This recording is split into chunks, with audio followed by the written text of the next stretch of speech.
and gentlemen, what is going on, everybody? It is I, the one and only Georg Skywalker, and I hope you guys are having a great day today. Today, this evening, we are going through the next watch party, which is the finale of the prequel trilogy, Star Wars Episode 3, Revenge of the Sith.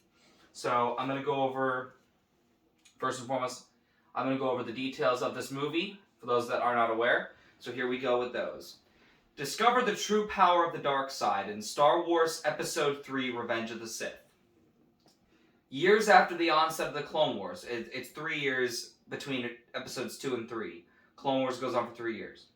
The noble Jedi Knights lead a massive clone army into a galaxy-wide battle against the Separatists.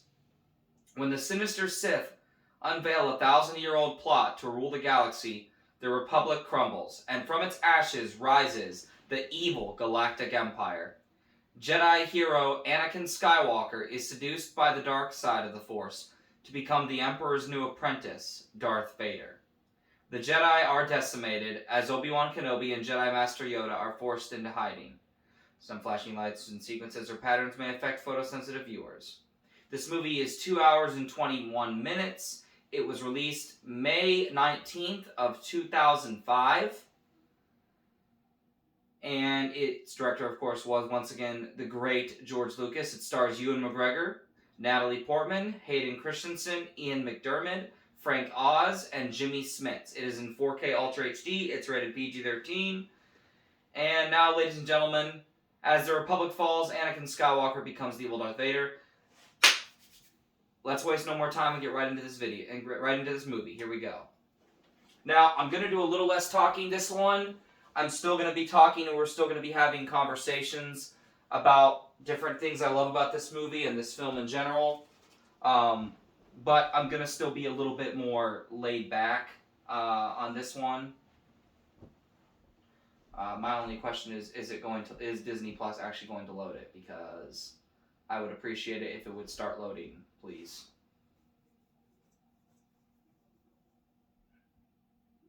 Because otherwise I'm just sitting in the dark, talking to myself. Okay, the internet's working fine. There we go.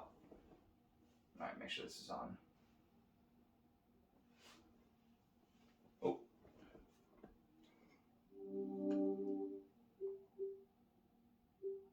Okay, full 4K.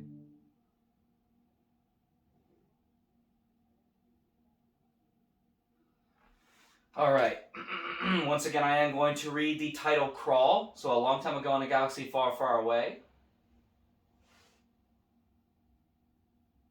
we get Star Wars.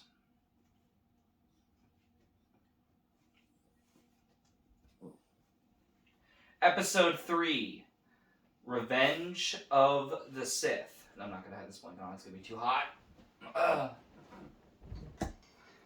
War. The Republic is crumbling under attacks by the ruthless Sith Lord, Count Dooku. There are heroes on both sides. Evil is everywhere.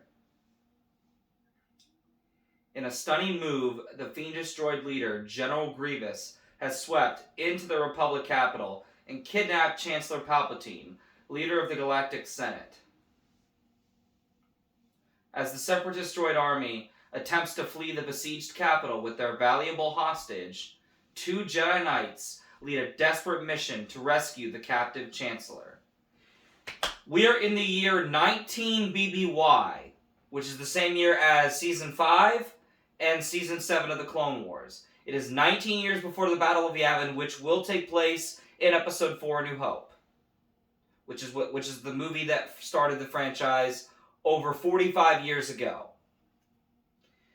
Now, this is the turning point of the Clone Wars. This was the first time that Coruscant had been besieged by an invading army in over 1,000 years. Last time they had been besieged was the fall of the Old Republic, which is canon. The Old Republic does fall, and that does happen, even though a lot of the Old Republic stuff is not considered quote-unquote canon. I'd consider it canon because I don't really care what Disney says. Unless they come up with something that is genuinely better or matches what came before it with Legends Old Republic stuff, I'm going to consider it canon. And this opening scene right here is one of the greatest opening scenes. Honestly, this is probably my favorite opening scene in any Star Wars movie. Heck, any movie. Like, there are a lot of great opening scenes for films that I love. But honest to God, guys, this is my favorite opening scene out of the entire Star Wars franchise. Besides the original, A New Hope, besides A New Hope's opening scene, Episode 3's is probably my second favorite out of all opening scenes in Star Wars.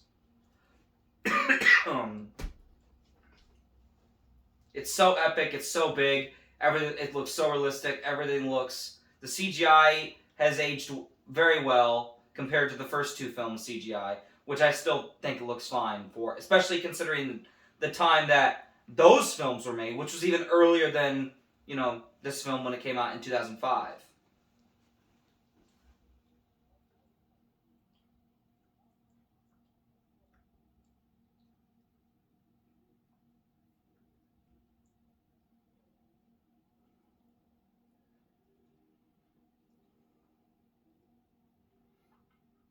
Unfortunately, this was Oddball's the clone's last battle, as I believe he did die in the Battle of Coruscant.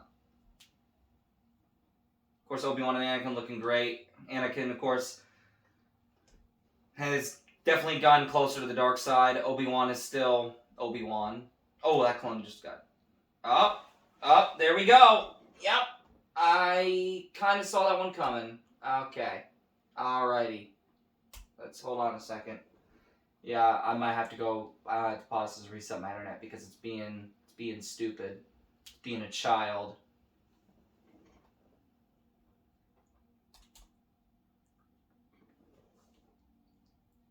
If it does that again, I'm gonna go reset my internet.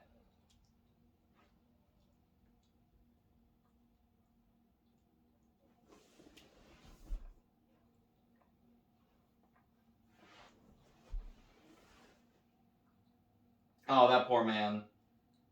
Those poor men, I should say. There's 2 clones in that ship. I always thought the droid starfighters were alive, and I believe some of them, whatever that means for a droid, some of them are, able to be independent. Other droid starfighters had battle droids piloting in them. I think it just depended on the model of the droid starfighter.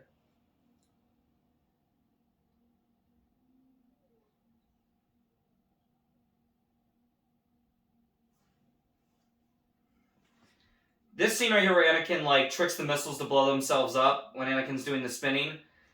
Anakin right here truly is the greatest pilot in the galaxy. He is the best star pilot in the galaxy. When Obi-Wan says that in A New Hope, this scene, this entire battle, Anakin, all that Anakin is, that he was the best star pilot in the galaxy, a cunning warrior, which you see later on, throughout this whole movie, but especially the opening 20, 30 minutes of the movie, you see he's a cunning warrior.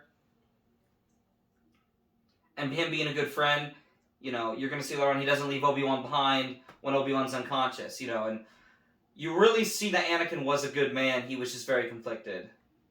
Alright, guys. Give me a second. I am going to pause this. And what I'm actually going to do is I'm going to pause my phone that's filming right now. I apologize. And I'm going to go reset my internet because I don't want to deal with it because the quality is just absolute dog water. So give me for you it'll be a second, for me it'll be a couple minutes, so I'll be back. Alright, ladies and gentlemen, I'm back. I apologize for that. Hoping that'll be the only interruption going forward. Back to Revenge of the Sith. So Obi-Wan is currently, his ship is under attack by buzz droids. It's not good. And R4, Obi-Wan's trusty red astromech droid, has been beheaded. So Anakin's trying to save the day right now. And you just shot off Obi-Wan's wing. Yeah, that was smart.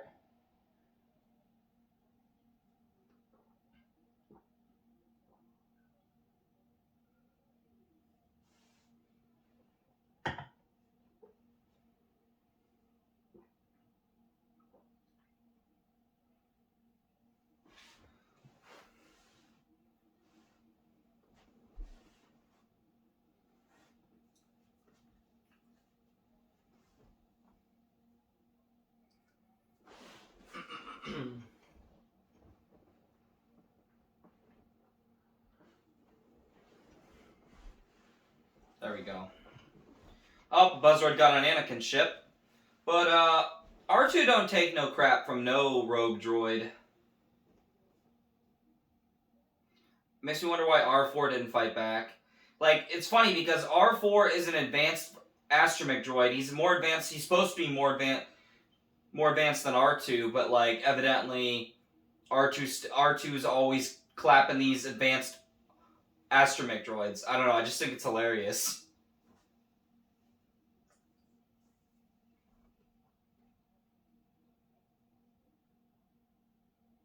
And that's why when Anakin was offered new droids, when R2 went missing in the beginning of the Clone Wars, basically Anakin was like, no, if it ain't broke, don't fix it, and he was 100% right. Because R2 ain't broke, and R2 fixes everything. Literally saves the day all the time.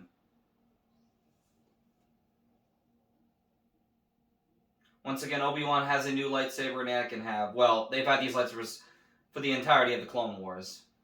Anakin's lightsaber, of course, would eventually be passed down to his son Luke.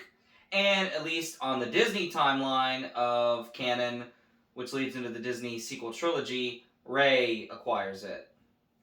In Legends, Luke's son Ben Skywalker claims it for himself.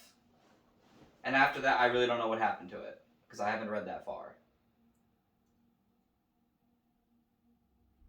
But yeah, that opening battle, it's so great. And then, you know, when you see all those ships outside fighting each other, it makes me really want Revenge of the... It really makes me want them to remaster the battle scene in Return of the Jedi, where you see all the ships, like, they're far out in the distance in Return of the Jedi, because obviously when the movie was made, they didn't have the technology to make all these ships out in space, flying all at once, fighting each other, like how you see them fight right now in Revenge of the Sith. They just didn't have the budget at the time. And even when he went back to remaster them, it's not a scene he felt like was necessary to make. Or add on to Return of the Jedi Special Edition.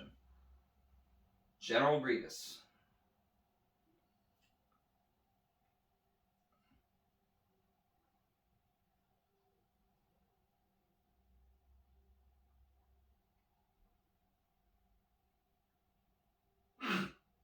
You know, droids, you know what would have been funny? Is if, you know, you actually would have tried to shoot those guys that are intruders. But you just kept talking. And then you gave them free kills.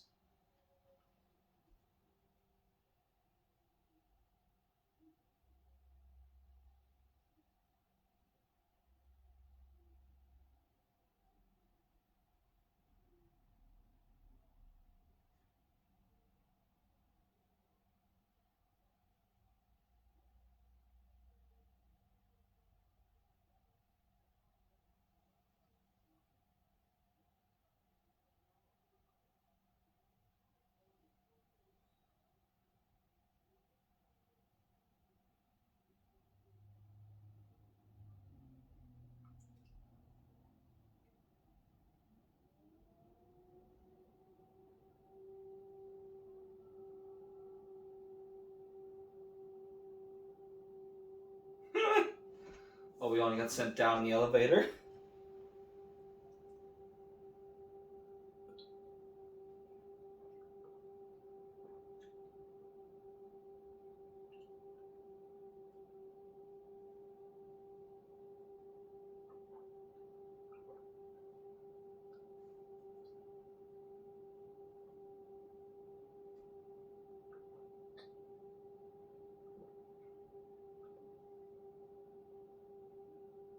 You know, you're gonna regret calling R2 a stupid astro droid.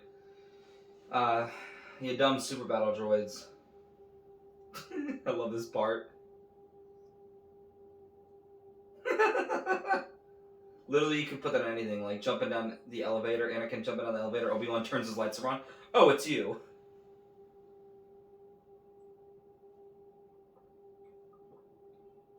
Literally, R2 just nutted on the droids and then set them on fire with his own nut. Congratulations, R2. You're a lad. Oh.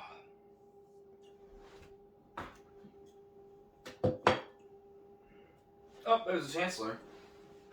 Dude, I love this scene because I just love this opening act of Revenge of the Sith. It's just so great.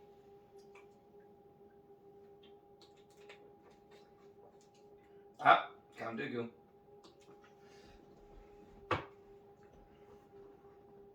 I honestly wonder, like, what did you think those two droids were going to do, Dooku? Admittedly, nothing. What can they do against Jedi? Nothing.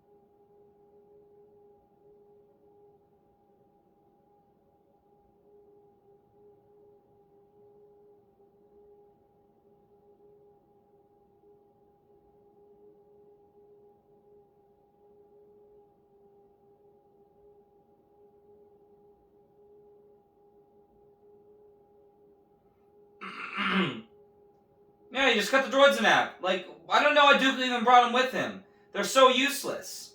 I feel like he would know that at this point. Oh! Well, rip Obi-Wan. He just got KO'd.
Do it! Palpatine over here being the master manipulator.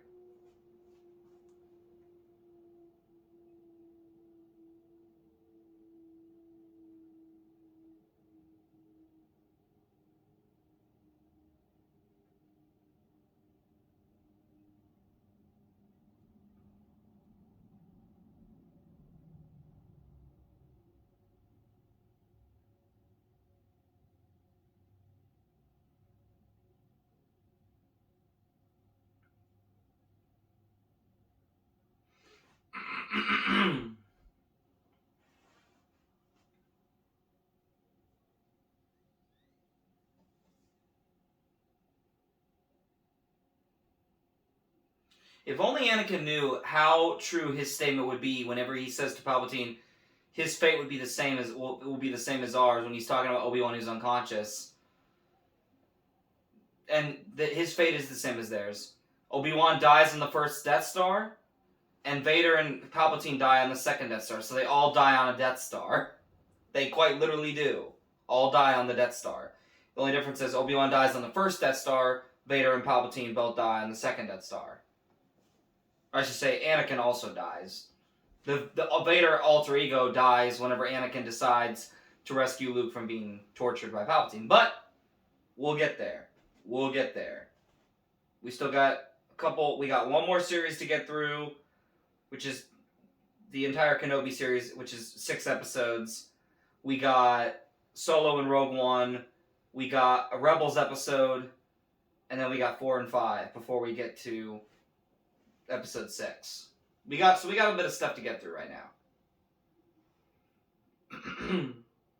Oh, poor R2. Literally having his back skidded on like a cheese grater. I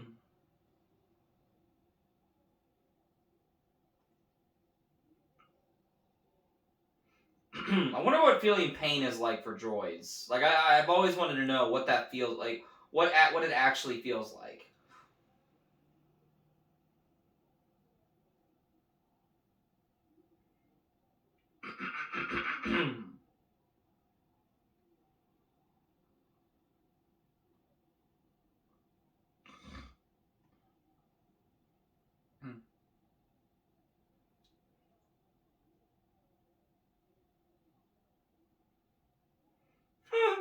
Oh my gosh.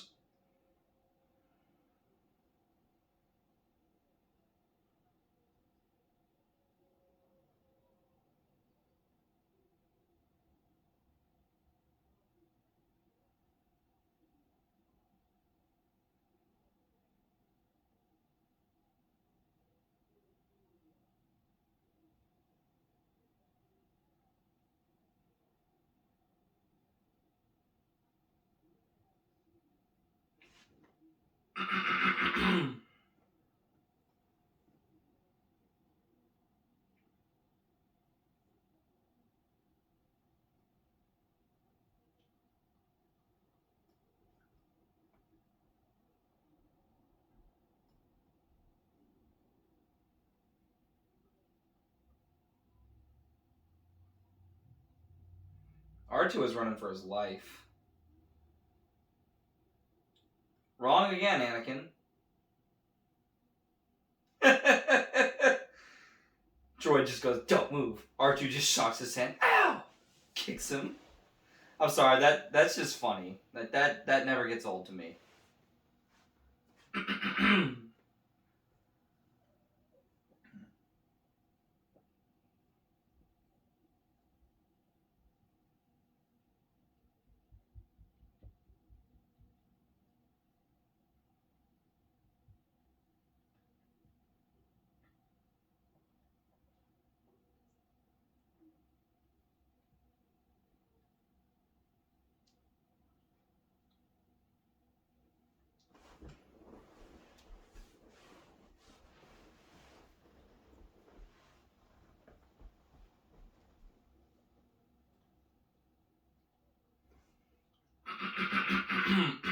Sorry guys, I've got something in my throat.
Literally, almost like I don't know how they didn't get suffocated by and pulled and sucked into space, like when Grievous broke the window. Like the full of space is not something you can just. It's a freaking vacuum. Like you can't just escape that. But then again, maybe the Star Wars universe, maybe it's galaxy, it's different. I don't worry about it too much. I just go off of it's probably because the galaxy's different or because they're Jedi. And Palpatine's technically a Sith Lord, so I mean, they're extra strong.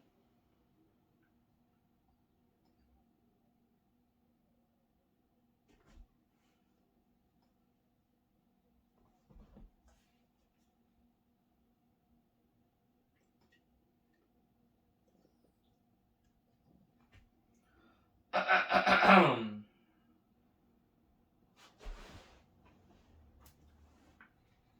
boy.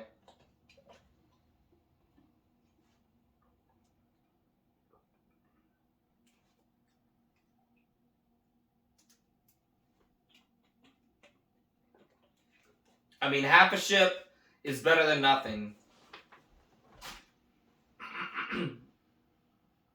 Well, yeah, you're coming in like a freaking comet, Anakin.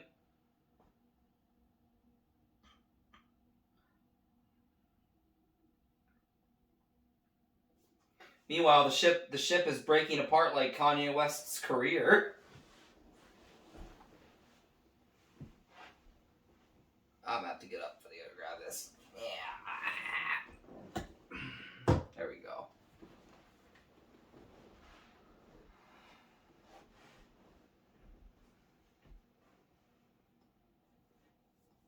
Hey, firefighters.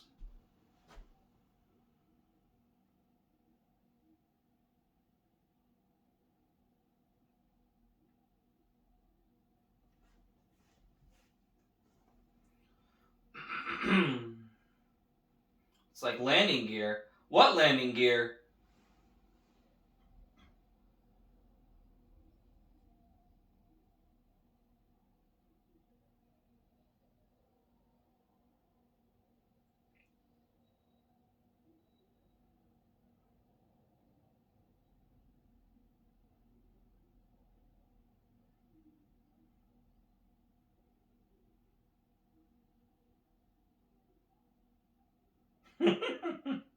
Another happy landing. I love one of the Easter eggs whenever they land on the Coruscant balcony right there. If you look underneath the two balconies below, you can see the Falcon, the Millennium Falcon landing. The exact Millennium Falcon that Han and Chewie would end up piloting in the original trilogy. So I always thought that was kind of cool when I found the Easter egg of the Falcon landing 2 hangars below where Obi-Wan and Anakin land.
And now 3PO is all golden.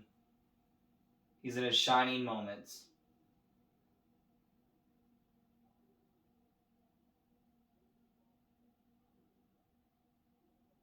Episode 3 really was 3PO's time to shine and do what he was actually programmed to do, which is be a butler droid, be programmed for etiquette and for fancy parties and assisting in translating conversations and negotiations for Padme and Anakin.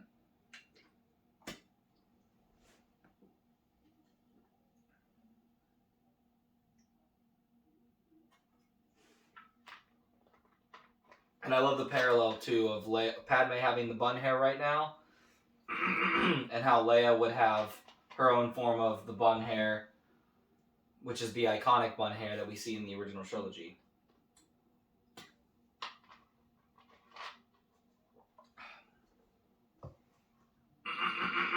Because 3 is really the one that completes the whole bridge of Star Wars. So 1 and 2 was the second bridge. 4, 5, and 6 was the first bridge. and then 3 was the final part of the bridge that connected 1 and 2 to 4, 5, and 6, and 3 is that gap that was bridged that makes the entire main story what it is.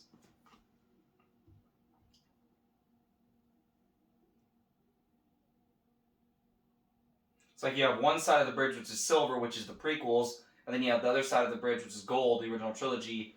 I think 3 is like in between the silver and the gold. Because 3 is really, really good, and it also has some, but it still has some issues. I don't focus on those issues. I never have, because I grew up with the prequels.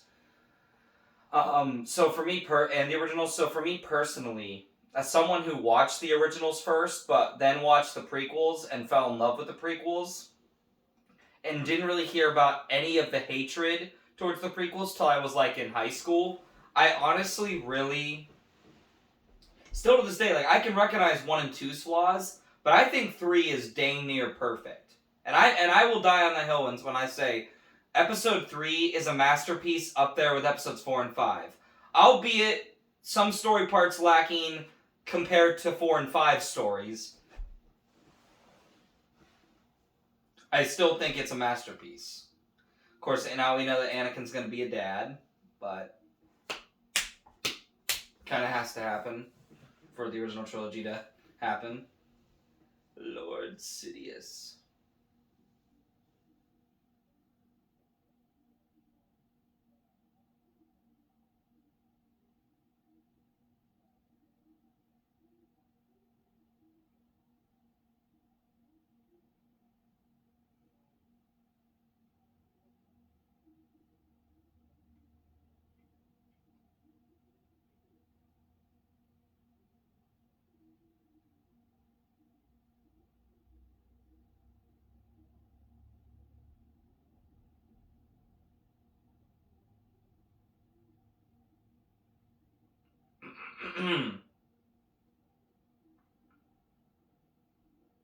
I love how, like, until you get to the latter part of Episode 3, we never see Palpatine's eyes. And it's like, they're shrouded in darkness. And I think it's just a symbol of how truly evil he is. Because he is not just very evil, but he has a little bit of good still in him. No, he is pure evil. He is the pure evil.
My man's be sweating from a nightmare.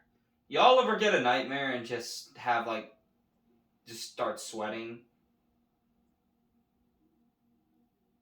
Because I can't remember the last, well, I probably could remember the last time I had a nightmare and I was sweating, but honestly, I'd have to remember the nightmare. And honestly, thankfully, I don't remember a lot of my nightmares. Some of them have stayed with me longer, but, like, I'm not afraid of them, I remember them.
I will have something to say in regards to this scene between Anakin and Padme, but I'm going to save it for the very end.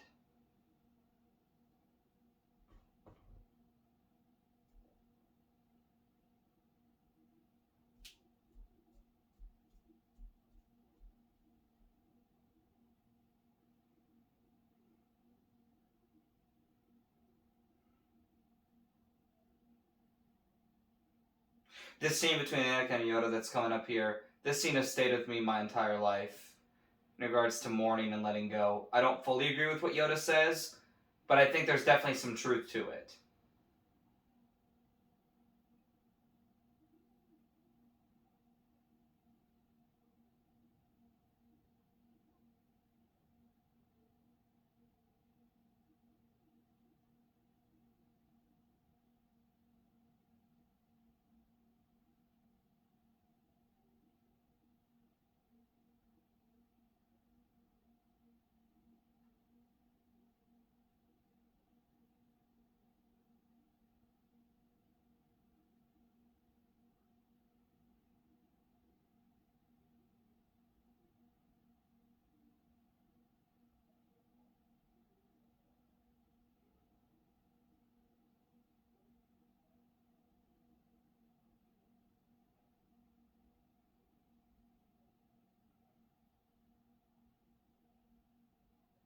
We're gonna have a conversation about this scene between Anakin and Yoda at the end, though, too.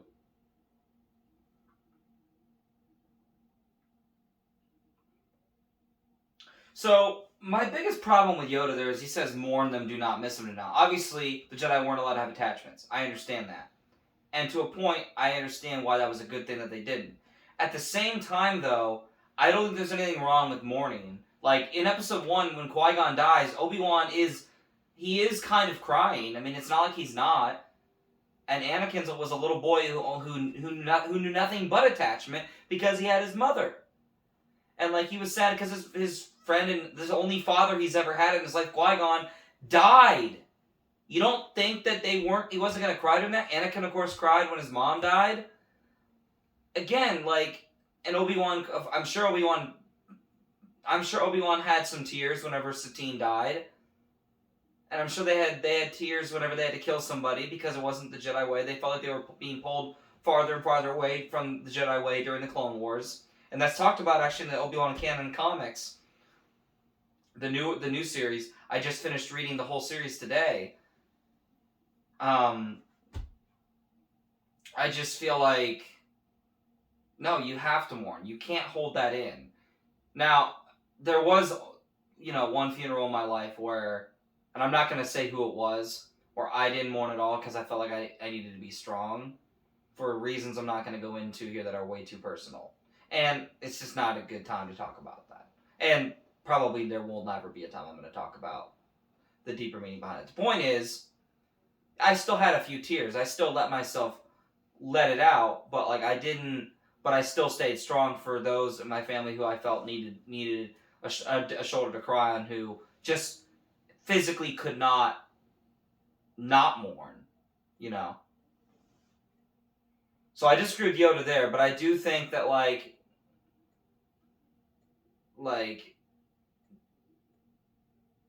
a fear of loss can make you greedy. Like, there's people in my life I would love and that we all would love to come back into our lives, but like, I don't want them to suffer anymore. Wherever they're at now, I want them to be there because it's the better place for them now. For me wanting what I want over where they're at, that's greedy. So I do agree with Yoda there.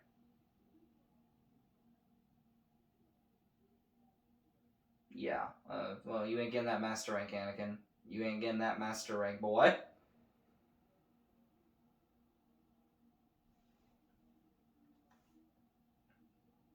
Not really, Anakin. You're only like, bruh, you're like 20.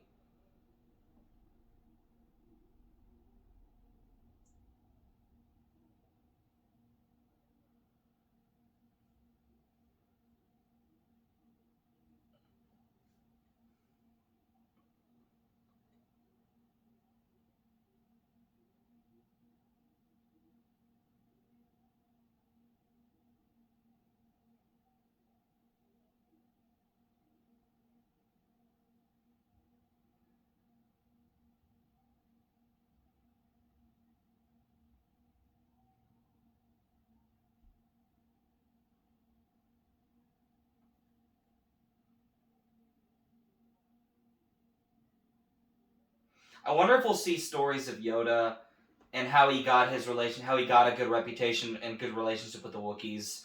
I wonder if we'll see more stories like in the High Republic or like even way back before that. I am curious. That'd be kind of a cool story to get like as a movie or like a series. What do you guys think? Let me know. Would you want to see Yoda and how he got his reputation with the Wookiees? Would you like to see Yoda as a younger Jedi? How he got where he is?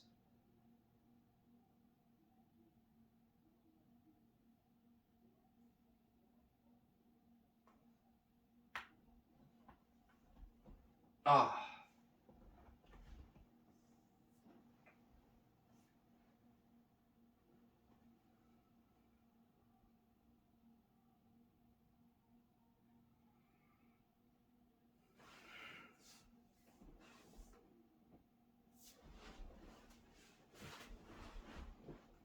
There we go.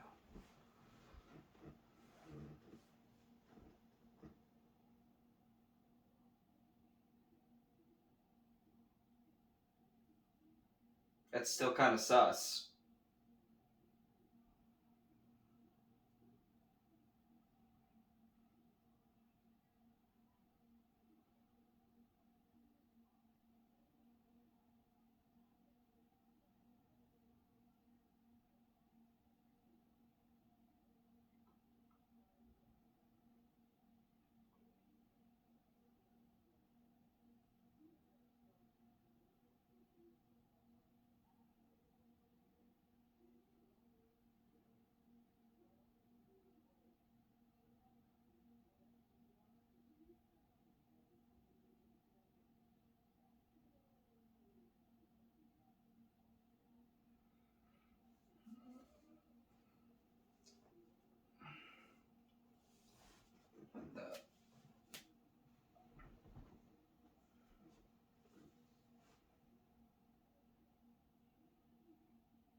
Yoda unfortunately is more right than we realized than the Jedi realized about the prophecy being misread.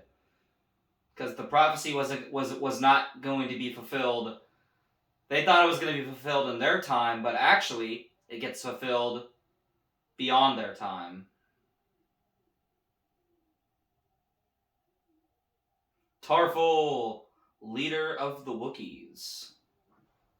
Of course, Yoda's taking the battalion under the command of Clone Commander Gree.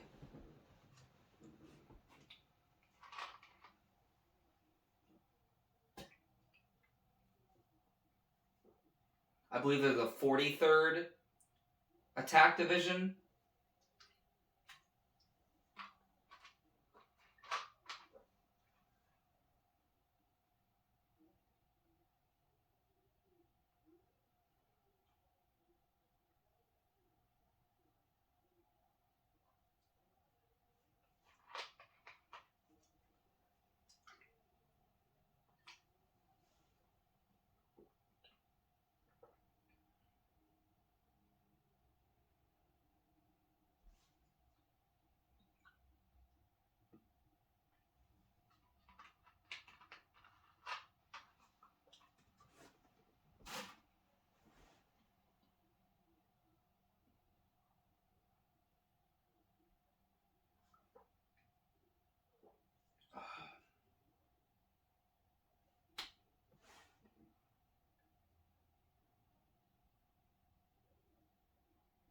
Here's the thing. My biggest problem with Mace in that previous scene is, like, he's just so instant to, like, be like, yeah, I don't trust Anakin. It's like, bruh, this man has fought alongside you and has literally, like, saved countless worlds. He is literally the poster boy hero of the Clone Wars. I would start trusting him. I would have started trusting him. I love in this scene how you get the blue people, which are which I can't remember their names, the Pandorans. Of course, one of them is George Lucas's daughter. The other one, Chairman Papanoia, is played by none other than the creator himself, George Lucas. And might I say his character, Chairman Papanoia in the Clone Wars series, is awesome. He's a lad.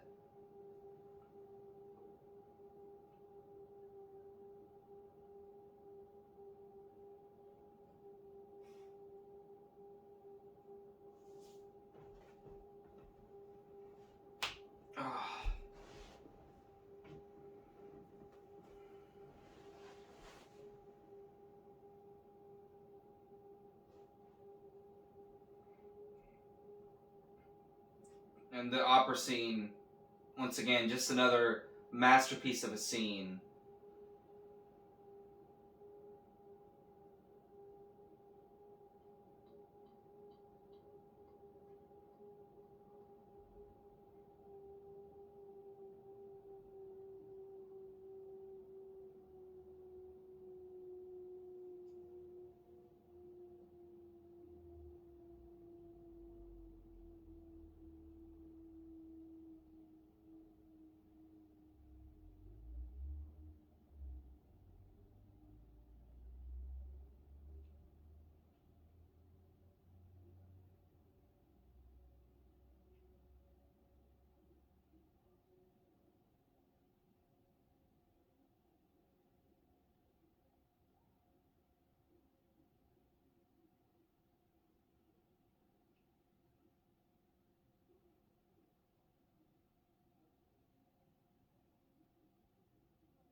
You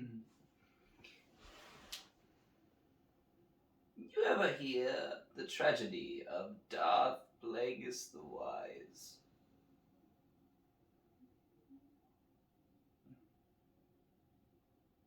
It's not a story the Jedi would tell you.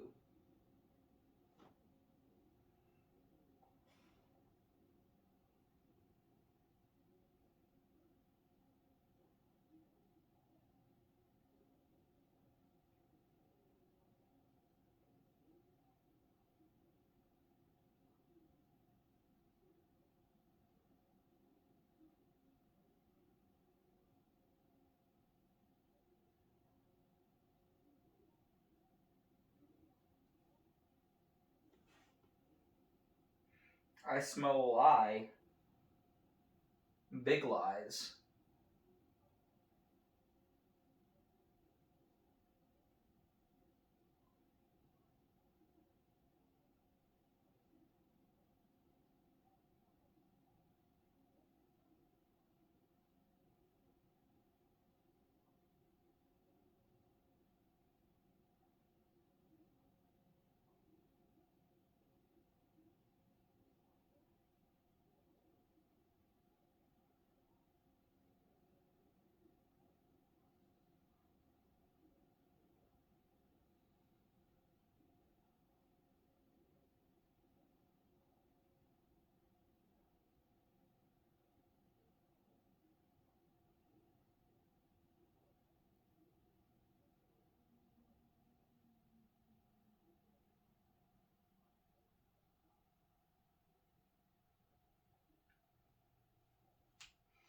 Palpatine really be pulling the strings now. And he does such a great job at doing So now we're on Kashyyyk. Giant Wusher trees. You know, what's also interesting is that I didn't know this until a couple of years ago, but Luminara Unduli also fought on Kashyyyk, as did Quinlan Voss. And in Legends he survives, and of course we know in canon from the Obi-Wan Kenobi show, he survived Order 66 on Kashyyyk. And then went on to help other Force sensitives flee and survive the Imperial Inquisitor purge 10 years into the Empire.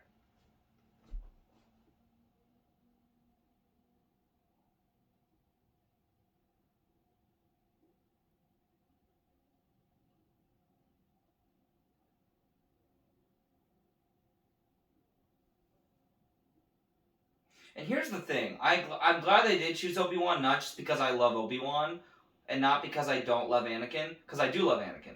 But here's the thing. With Anakin's fighting form, he would have been at a disadvantage against Grievous, who could adapt to it. Whereas with Obi-Wan's, it was all defense. So Grievous was the one making the majority of the moves. But Obi-Wan was just able to block and defend. And then Obi-Wan was able to defend and hit the weak points of Grievous. The Wookiees!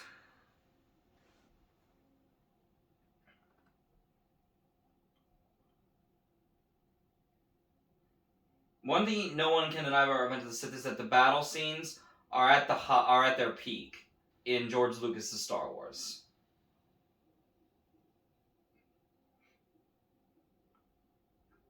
Oh, that poor clone.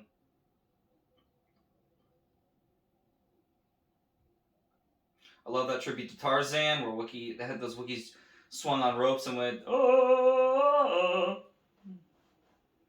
Yo, you might want to back up, bro. You're gonna get domed.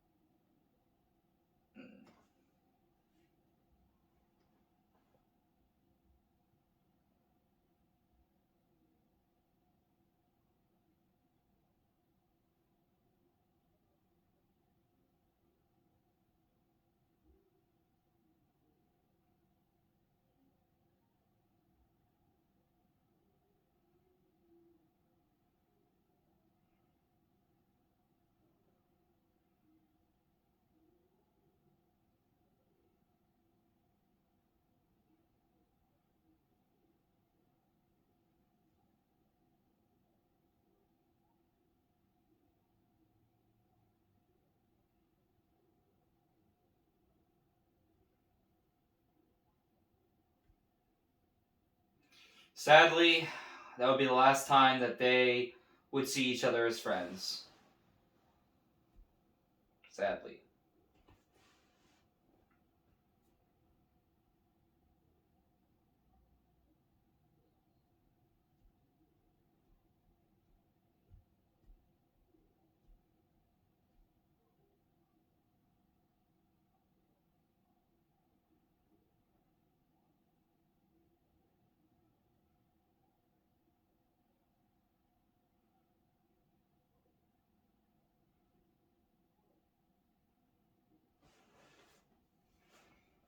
I mean, you kind of wouldn't be able to. You'd probably get yourself killed, Obi-Wan. So it's probably a good thing you wait till the clones get there.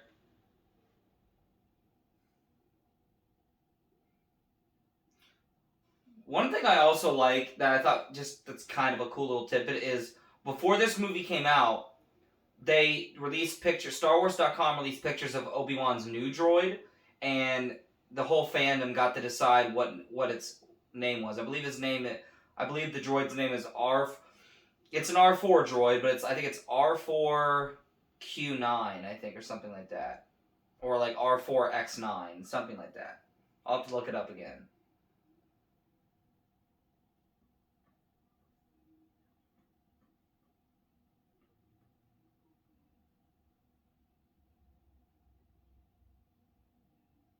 Okay, this scene kind of like, not the scene between Anakin and Padme, but like the fact that Obi-Wan dropped by when he literally just left. Like, literally just left to go to Utapau, but yet Obi-Wan still dropped by. And he was still worried about Anakin. Like, bro, how'd you find the time to stop by in the morning when you were literally on your way to Utapau, like, previously? I'm so confused.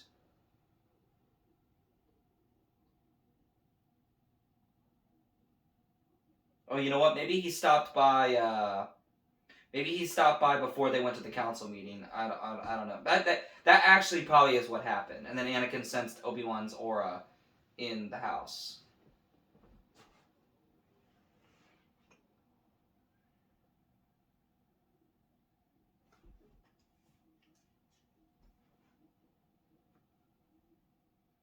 Hmm.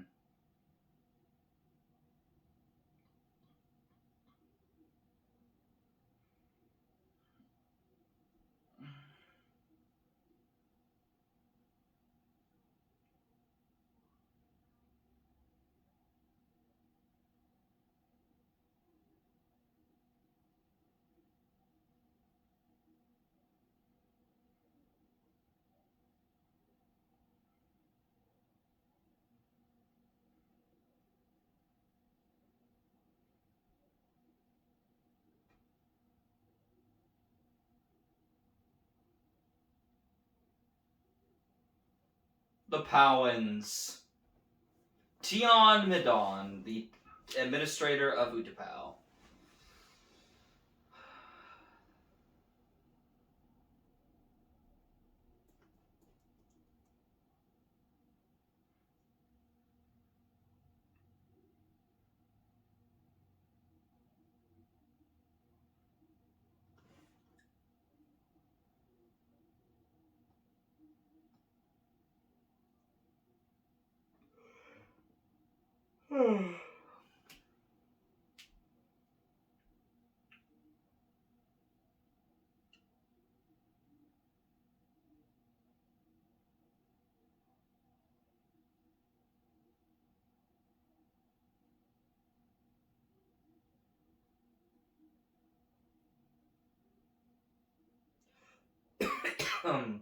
Well, those Magna Guards know that Obi-Wan's here.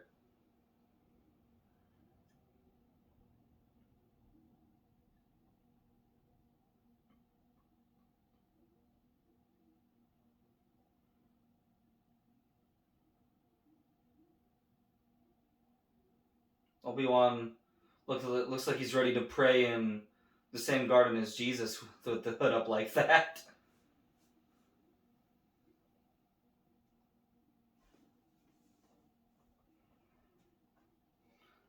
I forgot this lizard's name right now. Boga. Oh, you know what? Her name is Boga. And I don't remember her species name right now. But she's quite a companion, to say the least. Y'all ever just realize how Newt Gunray's hairdos just get more and more ridiculous as time goes on? And so does his friend, who I always have called Alien Slime. I've always called him Alien Slime. The guy that generally always wears gray. Because they've been in all three films together. I know, obviously, Viceroy's name is Newt Gunroy.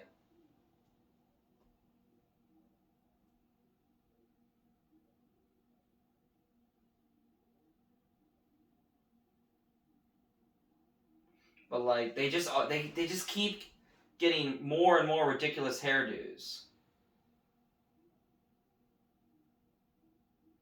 It's also funny that Newt Gunray in the Clone Wars was voiced by SpongeBob himself, Tom Kenny. So was Greedo. Greedo in Clone Wars was also voiced by Tom Kenny, SpongeBob himself. Epic, iconic meme. General Kenobi! I love that meme. So great.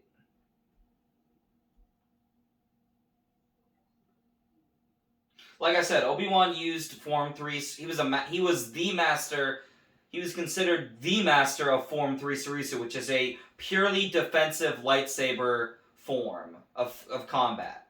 So the reason why Obi-Wan is the best person to fight Grievous, and of course Obi-Wan has fought Grievous multiple times throughout the Clone Wars series, like, he knows how to fight Grievous. Except this time, he would get the upper hand on Grievous.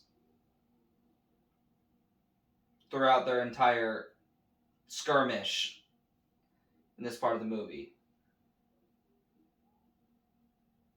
When I first saw Grievous, like, unleash his 4 lightsabers and, like, do the twirling on the ground, like, I think I crapped my pants when I was 9 years old watching this scene, because it was just so insane to me how a machine could do that.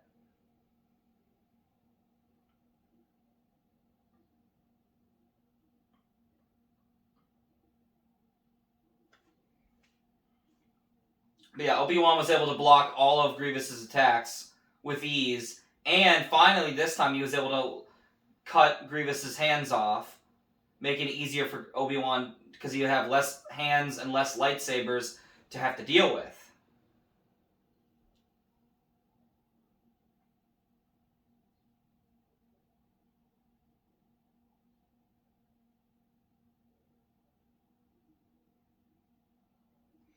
And the clones have come to save the day. Again, the fights in this movie, the battles in this movie are just so goated. Well, those clones are getting absolutely shredded. And not in the way of getting a 6-pack, they're just getting decimated is a better word for it. Hey Grievous, you might want to learn some eye care, buddy. You got some slime coming out of your eyes. You might want to get that checked out. That always grossed me out as a kid. I don't know why. That always grossed me out. Because technically, Grievous is actually more his race is more before he wasn't, more organic. His race was a very reptilian humanoid hybrid type of people. That's the type of people Grievous belonged to. And he was a warlord on his planet. And then the Republic starved his planet in favor of the people that were invading and enslaving his people on his home planet. So Grievous is kind of like Maul. His story of how he becomes this evil henchman, it's very tragic. And part of it is very much the Jedi's fault. Unlike Maul's tragic life, Grievous's life is very tragic. And it is the Jedi's fault.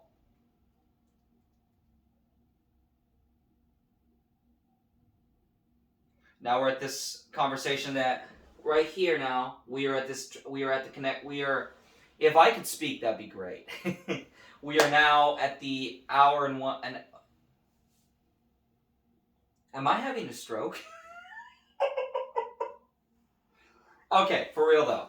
We are now at the same scene we were when we were on Clone Wars Season 7, Episode 11, which is when Ahsoka joins the meeting where Mace Windu and the other Jedi met Yoda, Ki-Adi-Mundi, and Aayla Secura are talking about how they sense a plot to overthrow the Jedi, and how the dark side surrounds the Chancellor, and how he needs to give up his emergency powers, and how the Jedi would have to secure the Senate in order to do this, and how Yoda is like, we need to take great care with this. And of course, as they leave, of course in Episode 3 you don't see Ahsoka, but of course in Clone Wars, you get to see Ahsoka join this meeting. Which I think is a cool layer that they've added to Episode 3.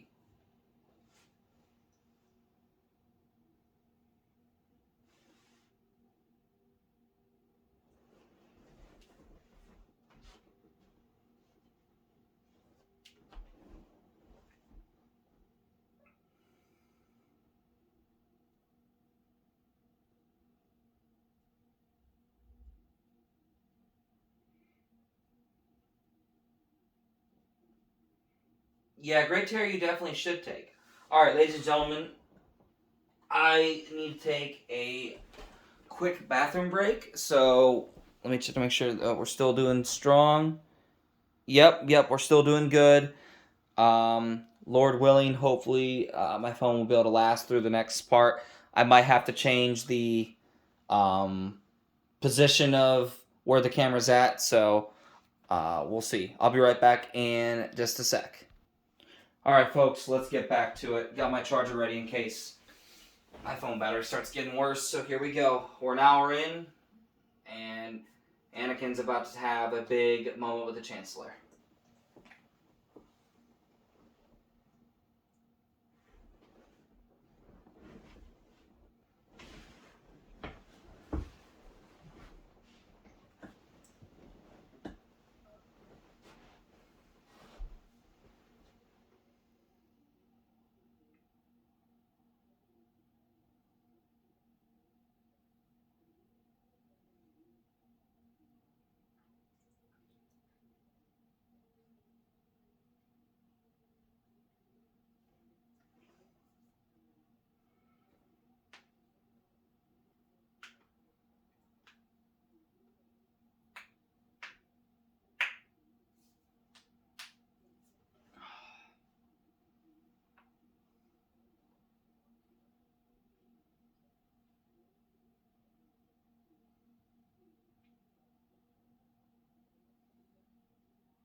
Anakin, Anakin, that should be a red flag.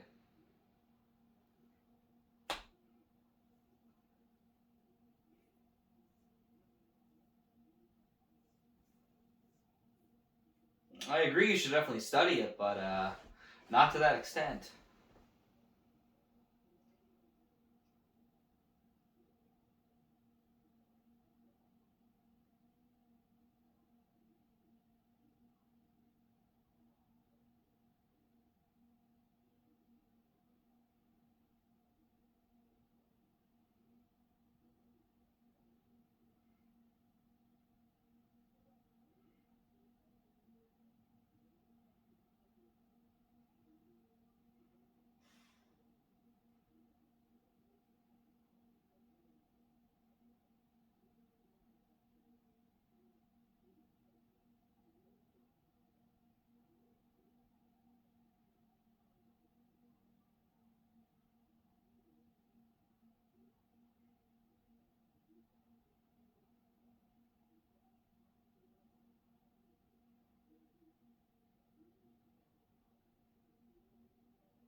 Anakin, you're getting pulled in by the Mr. Red Flag Man.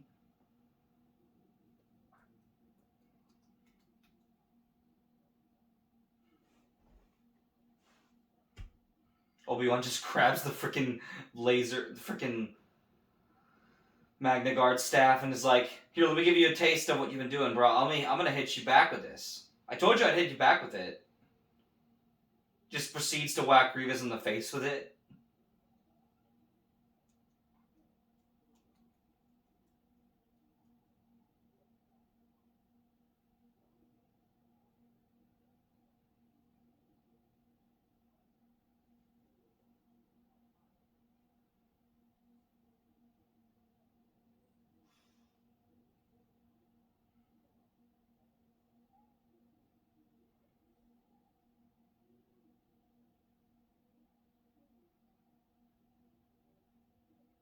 Oh, oh! That looked like that hurt quite a bit. Grievous, that was an easy punch, man. How'd you miss that? Obi-Wan, of all the dumb things you could have done, why are you trying to open his heart right at that moment?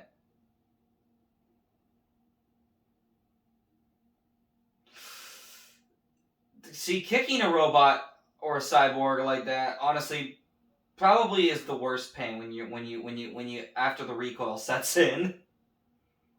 But unfortunately, Grievous is too stupid to realize that Obi-Wan is a Force user who can grab a gun and proceed to shoot him in his open heart. Congratulations, Grievous. You're an idiot. You're an idiot.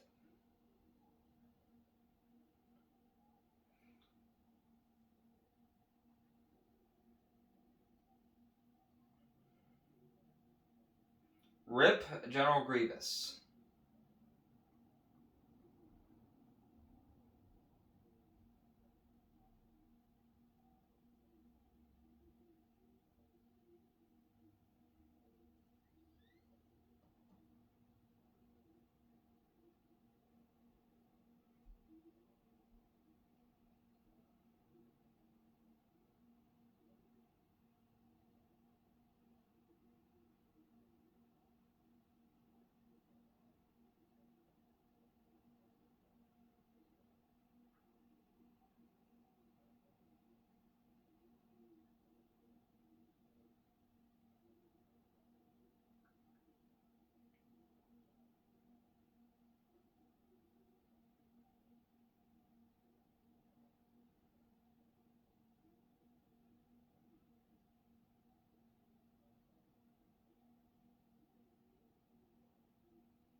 You know, I always wonder, like, because I've seen a lot of Star Wars series videos, like, what if Anakin went to go arrest Palpatine with the other Jedi? Like, and honestly, I wonder, would that have made things better, or would that just made escalated things to be worse? Would Anakin have started killing the other Jedi, or, like, would he still betray Mace Windu anyway? Like, because I feel like he probably still would betray Mace Windu, but I guess I can't really know for sure.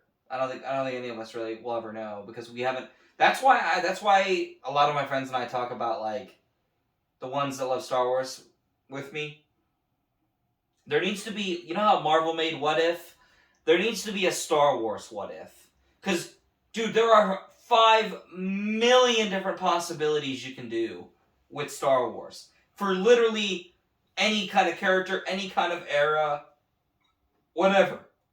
The possibilities are endless for Star Wars What Ifs. And I think the closest thing we got to a Star Wars What If was the anime Star Wars Visions, which was still really cool, and I really did enjoy Visions. I'm looking forward to Star Wars Visions Season 2.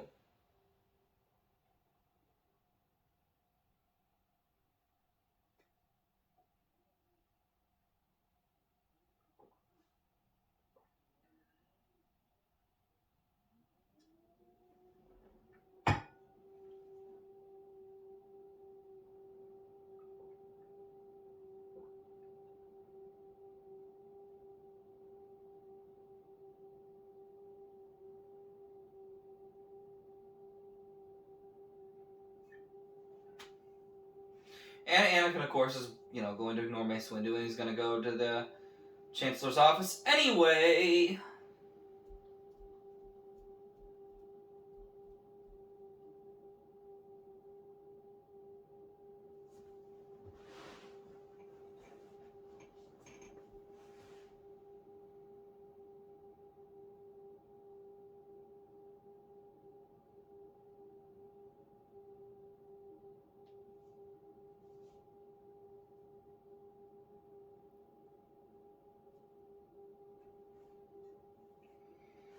And I remember when I was 9 years old, I remember saying out when I first watched this movie at my cousin's house, it was the very first time I ever watched it.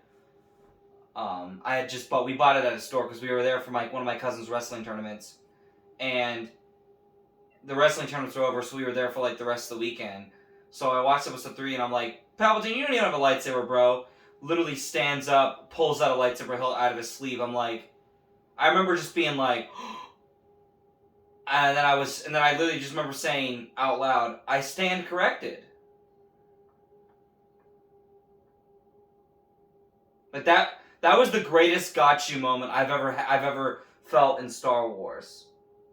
Is whenever like Palpatine pulls out the lightsaber, and I'm just like, you don't even have a lightsaber. Pulls it out, and I'm like, what? Well, it appears I'm wrong. And of course, the Mace and Palpatine fight, while it is short, I do love it. I don't think there's a single prequel lightsaber duel I don't enjoy, no matter how long or how short.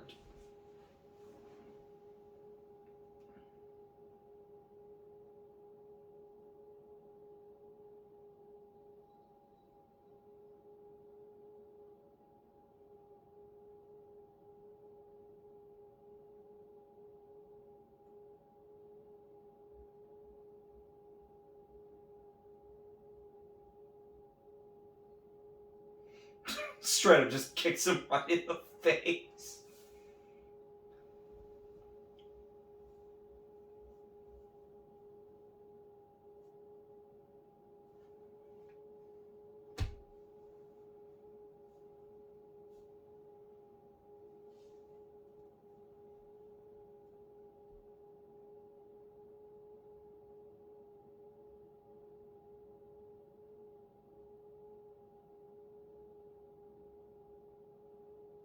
No!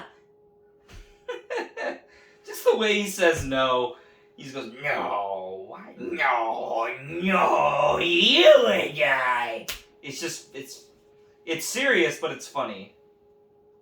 Hey, Palpatine, did you ever think of maybe, stop shocking yourself? Maybe just stop doing the Force lightning?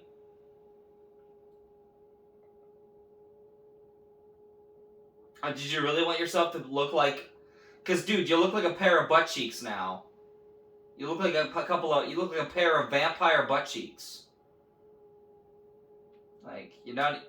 Like, did you really want to make yourself look that ugly? I mean, really, bruh?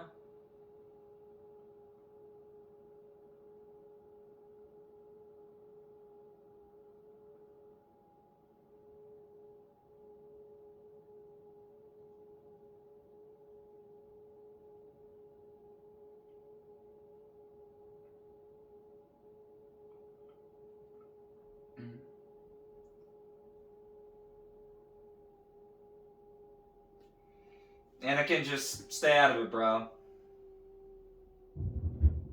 Bro, Anakin, just stay out of it, bro. Hey! Look what you did, Anakin. Look what you did.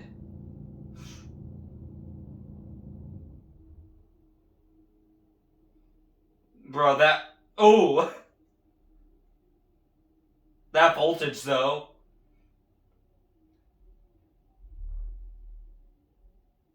Rip Mace Windu. Anyone who says that he survived the fall, I'm not saying Jedi can't survive falls from great heights. That's not what I'm saying. Like, that's not wrong. But, I want to make something clear. That man just received God knows how many volts of lightning, and even though he is a superhuman because he has the Force, bro, I'm sorry. Like, he started to look like a person who's starting to go dead from a seizure. Like, I'm sorry, there's no way he's surviving that. Because when Palpatine shocks Luke, like, yeah, he's torturing him, and he was about to kill Luke. Like, Luke was on the brink of death, or being killed. But, like, Palpatine put his full power into Mace Windu. Especially his head. I'm sorry, bro. Like, you can't, there's no way Mace survived that. I don't know why Palpatine sounds like a demonic being here, but then again, he literally is the devil of this universe. People say in the canon of now, it's all the Sith Lords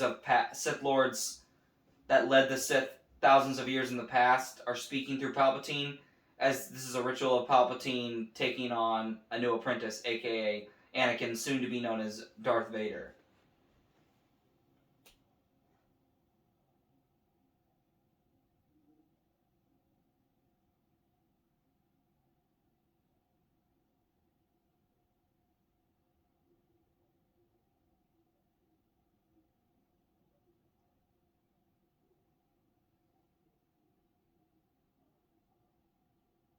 Darth Vader.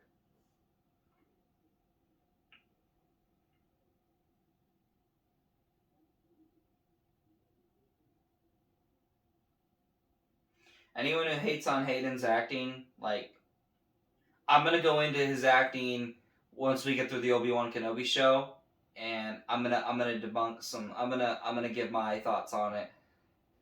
And there are also some of Star Wars theories opinions on it, but that I also do share those opinions, and I agree with Theory on what he talks about on why Hayden was the perfect Anakin and he did the perfect job in the prequels and in Obi-Wan Kenobi.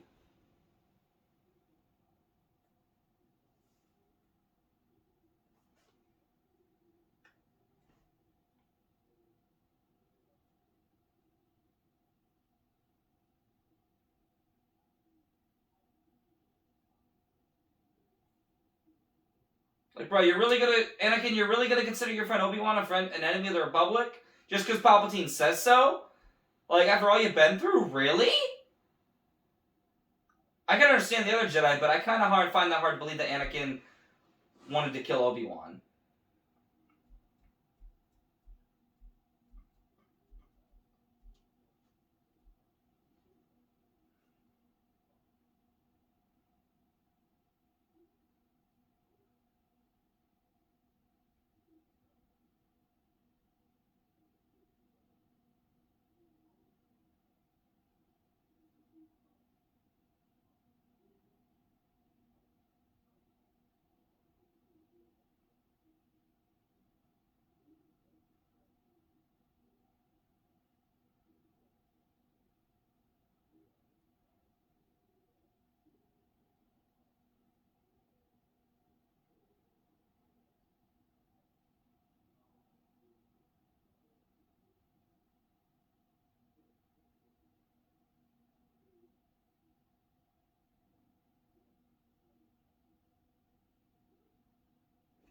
Alright, keep watching, everyone. I'm gonna check my phone battery, see where we're at right now. Okay, we're at 49%. Alrighty. And now, of course, Anakin is now officially Nightfall Vader. And, of course, he's bringing the 501st, who are under the command of Commander Appa because Rex is with Ahsoka. So they're currently under the command of Appo, Sergeant Appo. I believe he's a sergeant or lieutenant. That's who the 501st Legion was under. That was Nightfall Vader's second in command at the Execute Order 66 on the Jedi Temple at Operation Nightfall, which was the event where the clones wiped and Nightfall Vader wiped out the Jedi in the Jedi Temple.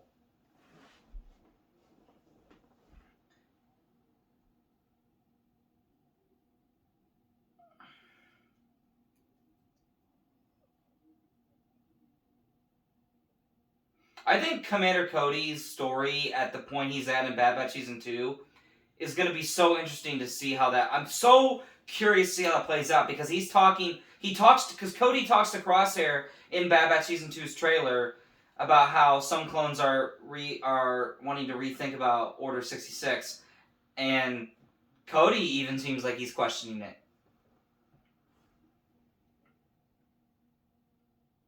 And I love how Obi-Wan I love how in the Obi-Wan comics I just finished today, Obi-Wan talks about how he really misses Cody, even though Cody tried to kill him. And actually, the lizard creature the Boga lizard that Obi-Wan was riding on, sensed the blast and actually put herself in the front of it, and that's what saved Obi-Wan. I think it's a very interesting tidbit that even the creature had a little bit of force sensitivity and was able to sense treachery and was like, nope, you're important. I gotta save you because the force is telling me. In a way, anyway. Rip Ki-Adi-Mundi, killed on, I forgot, Megiddo. Oh, that man just took like 5 chest blasts. Rip. On Felucia, Aayla Secura was killed by her clone commander, who we saw in the Clone Wars early on in the seasons, Commander Bly. Even Commander Bly didn't want to kill her, but he knew he had to follow orders for the Republic. Okay, guys, I think she's dead. I don't think you need to shoot her that many times, but whatever. Poor Yoda having to sense all of this.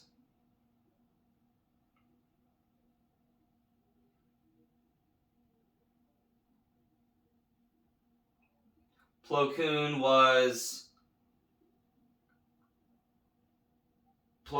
on another planet. I can't remember the exact planet he was on. I'm sorry, he was on Plo Koon was on Cato Nemoidia, the home of Nute Gunray, the Viceroy of the Trade Federation. And I don't remember who this Jedi is, but originally she was Adi Gallia, but Adi Gallia has since in canon, she actually died at the hands and horns of Darth Maul's brother Savage Opress.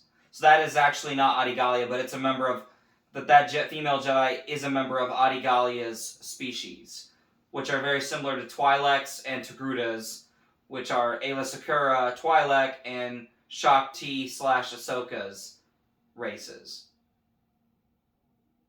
Commander Gree, Yoda knows you acting sus.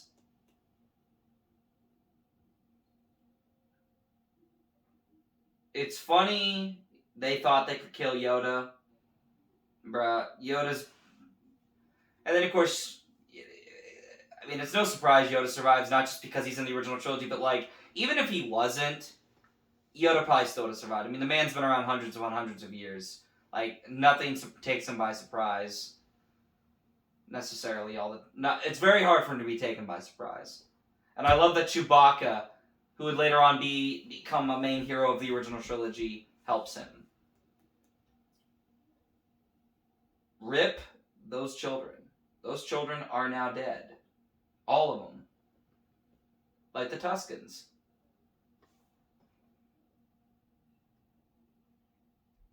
"3PO, you're not very good with comforting. I'm just saying, man. You're not good with comforting."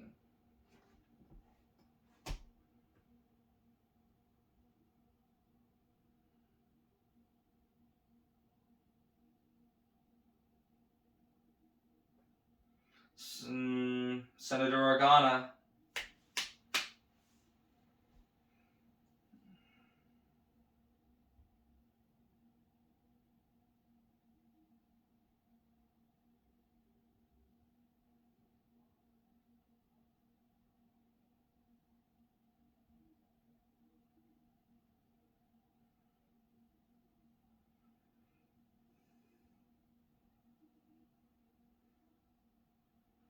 That Jedi right there is George Lucas' son, Jet Lucas, whose name was Zet Jakuza. Ooh. That's a rip and a half.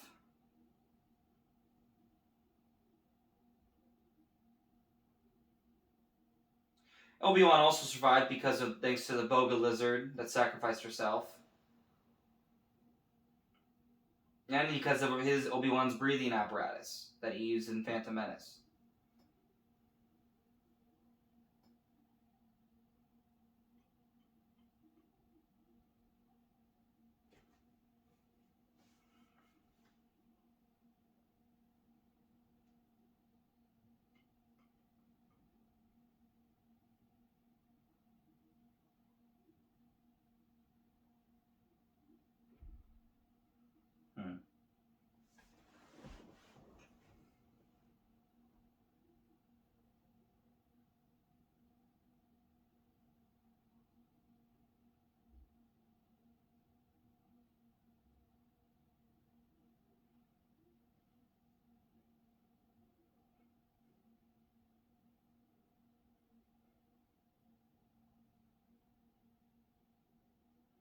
Tarful would actually help the first people who would rebel against the Empire, which was Saw Gerrera's group.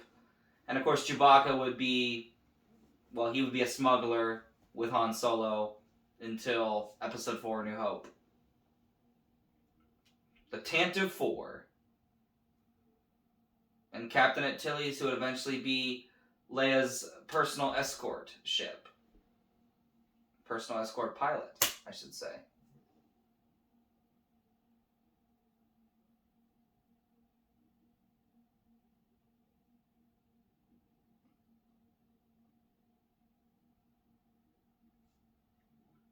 And now they're literally taking over the planet and enslaving and re-enslaving the Powans, except now they're under the control of what is still the Republic, because Palpatine hasn't declared the Republic the Galactic Empire yet.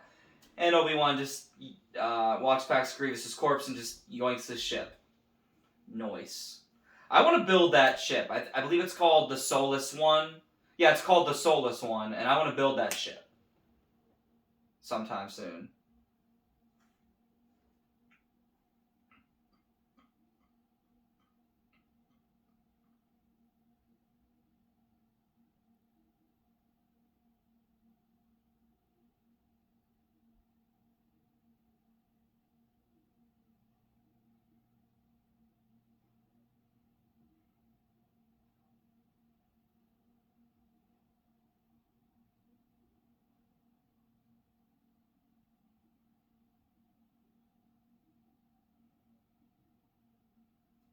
I just love how gold 3PO is in this movie compared to the other movies. The closest he gets to being this gold again is, well, I would say episodes... I'd say, like, in the Disney trilogy, he is very gold. In 4, 5, and 6, it's when he's still gold, but, like... And he's shiny at the end of 4, 5, and 6, but, like...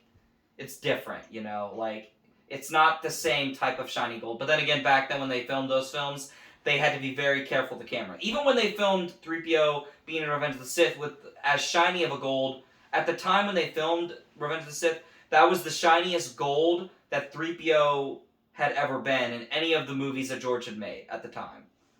And they had to be very careful because the camera would be reflective off of his entire suit of gold-plated armor. But they went for the... George said, we're going to go... This is the one where we break it and we go for the shiny. And they pulled it off. They pulled it off thanks to the digital technology. If it wasn't for the digital technology, the shiny effect would not have worked as well for Revenge of the Sith, for 3PO.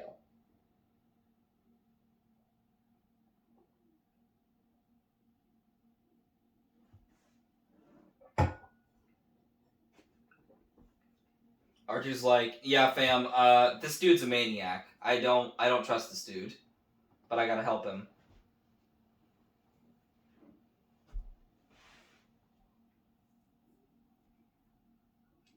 Rubio, you're looking like a snack, mate.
Mustafar, the smelting mining planet.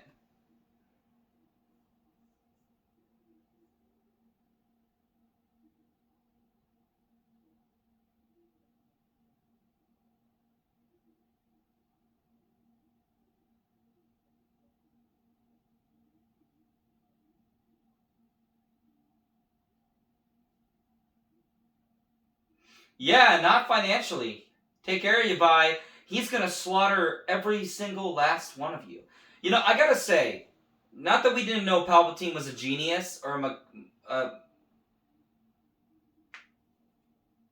by the way, the old pilot that speaks to Organa on the left, that is Jeremy Bullock. He was the guy in the suit of Boba Fett in episodes 5 and 6. Um,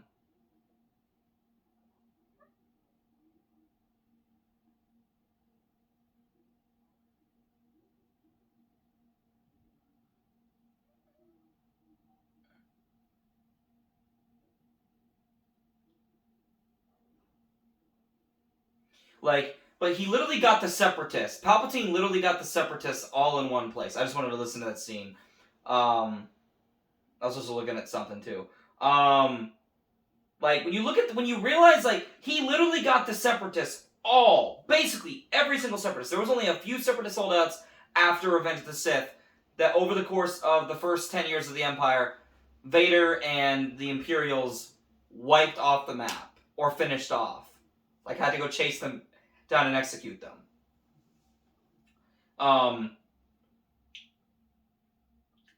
And then Anakin was just able to kill all of them. Like once Palpatine got them, just go to one secluded place. And then once Anakin became Darth Vader, like it was over. They're done. And of course, Anakin told R2 to stay at the ship. And of course, Anakin is the reason why R2 never wants to wait at the ship anymore. And that's why he gets weary about it whenever Luke tells him to stay on the ship or stay with the camp, stay and watch over the camp in Episode 5. Because Anakin did not come back.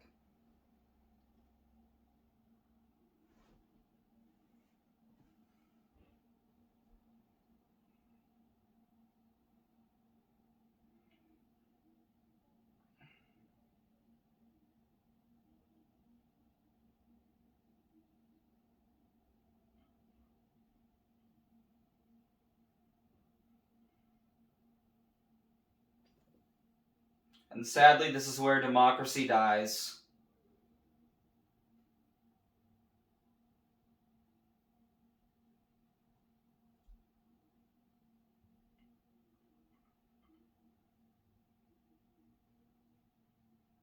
I'm also excited to see Palpatine's role in Bad Batch Season 2. I'm curious if it's going to be small or if it's going to be big.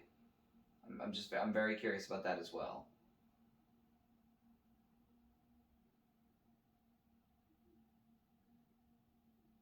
I don't know why you expected them to survive against clones that they weren't even properly trained against. Barely trained against.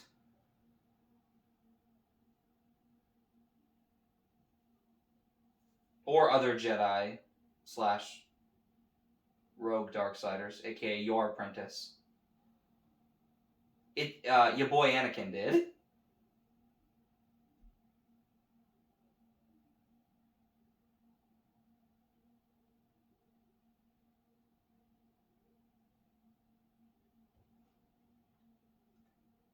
Bro, you literally scarred yourself because you wouldn't stop trying to shoot force sliding at Mace Windu when he was blocking your lightsaber, blocking it with his lightsaber. Like you made yourself ugly. You made yourself fugly. You did that to yourself.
Oh, And Viceroy Gunray is dead. And the majority of the Separatists are now dead. I'm going to check on the... check my battery here, see where we're at. Okay, we're at 39%. I just got to keep an eye on that. Oh, well, did I get something important? Nope. Okay, we're good. All right. I wanted to keep an eye on the battery. We're like, I would say we're about 3/4 through the movie at this point.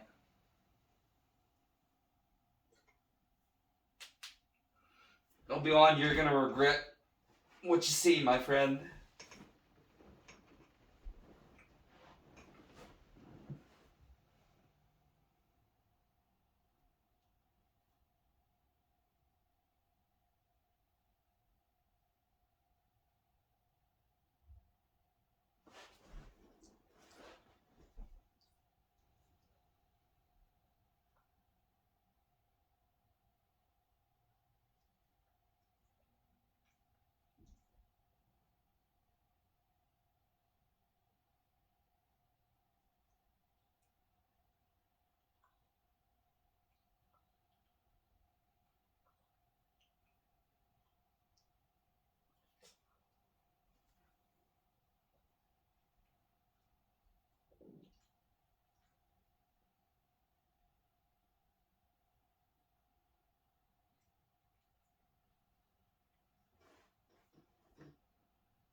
Obi-Wan has the receipts, Padme.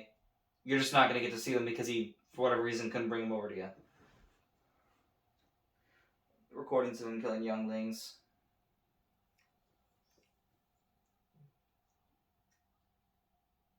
Padme. This is the same man that killed the children of Tusken Raiders. Savages or not, he still killed them. I mean... Okay, I mean, you don't want to believe it. I understand it's a lot to take in. Don't get me wrong, I can be sympathetic, but like... Well, you're gonna have to start believing it, Padme, sweetheart, because... Your husband's a child killer. And a murderer in general at this point.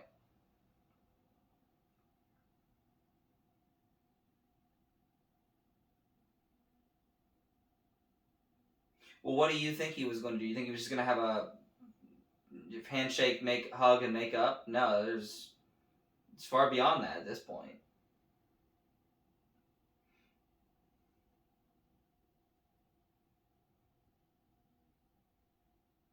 I love how Obi-Wan has known that they've been married, and he knows that she's pregnant. Yeah.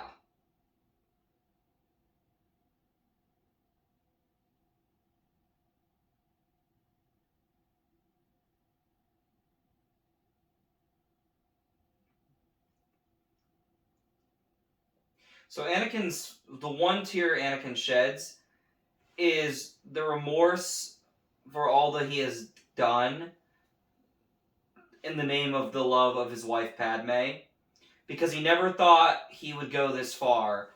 When he was a little boy, he dreamed of being a Jedi and coming back and freeing all the slaves, but now he's gone on to become... He's still a great Jedi, but now, he didn't ever expect to turn to the dark side and kill hundreds of people, including children.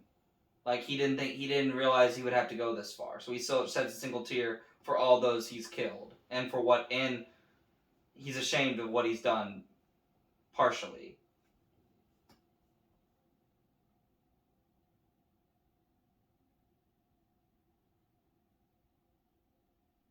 Yes, 3PO is a WWE fighter. He's definitely gonna protect you and look after you. Sure, protect you. I don't know about that. Obi-Wan just casually sneaking in.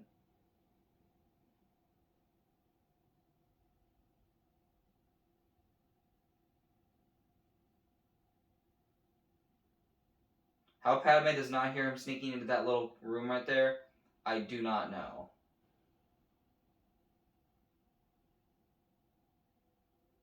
Obi-Wan is a master of many things. Right now, he's the master of trolling.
You're starting to sound a little bit crazy there, Anakin.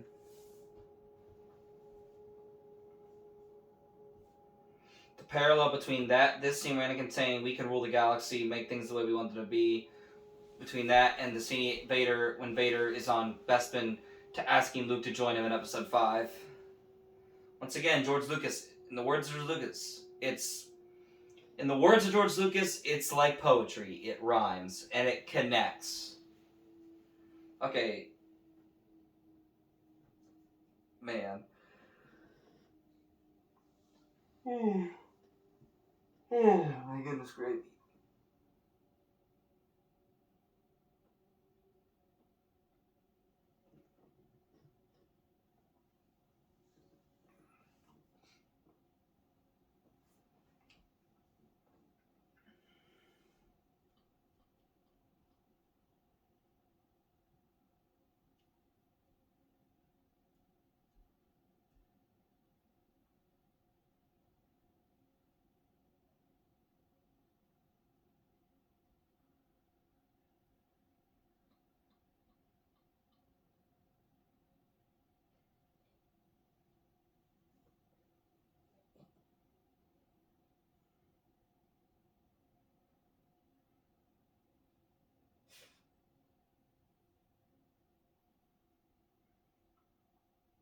You know, Anakin. And the reason why Anakin chokes Padme is because it's in blind rage. He's so angry about Obi-Wan and any type of manipulation that Obi-Wan may or may not have done, which of course is none. It's just blind rage at this point. Anakin is not able to control his emotions, and that's part of the reason why he loses this duel that alters his life and of course the galaxy forever.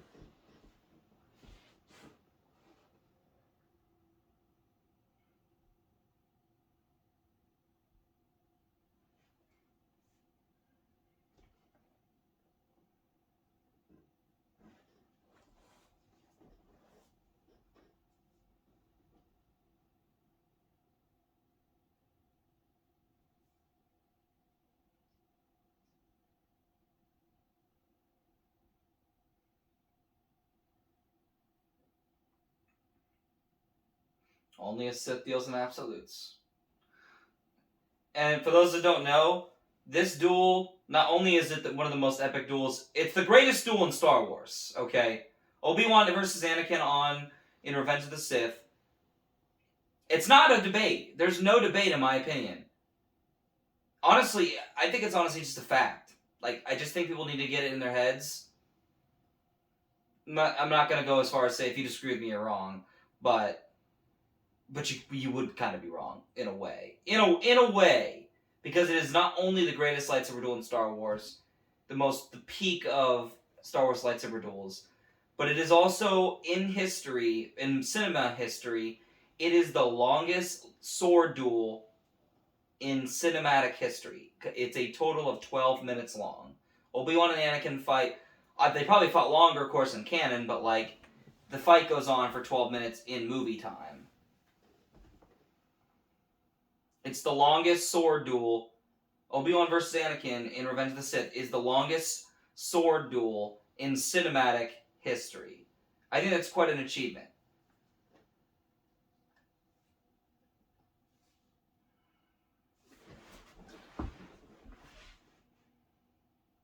And of course, Anakin using Form 5 Sarisu, which is a very aggressive... Form 5 Djemso, which is a very aggressive form of lightsaber combat. And Obi-Wan's able to block all of it, not just because he trained Anakin, but also because Obi-Wan is the master of Form 3 Sarisu, which is, as I said before, the most defensive of all the lightsaber combat styles.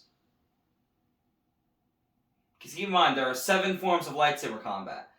Form 1, Form 2 Makashe, Form 3 Sarisu, Form 4 Ataru, Form 5 Djemso, Form 6, I can't remember the name right now, and Form 7 Juyo. Form 7 Juyo, under the Jedi Order of the High Republic, the prequel era, Jedi were forbidden from using Form 7. The only one who used Form 7 was Mace Windu. He used Form 7. He made a form of Form 7 known as Vapod, which, because he channeled his inner dark side emotions, and he channeled the dark side energies of the Sith that he did fight, or the enemies he fought, and used their dark side energies against them. Like, he reversed it back on. He Uno reversed it back onto them. And then, of course, I believe Luke in Legends, his Jedi Order was allowed to use Form 7, but they did have to be careful. Because it was an even more aggressive form of lightsaber combat than Form 5 or Form 2. And it would make you tap into dark side. It was very easy to let yourself tap into dark side energy.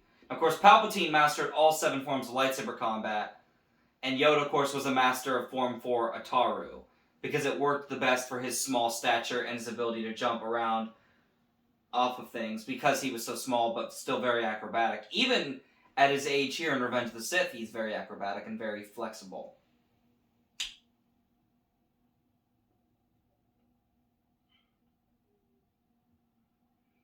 Anakin's power also, of course, I should say Nightfall Vader's power has increased from when we started this movie off.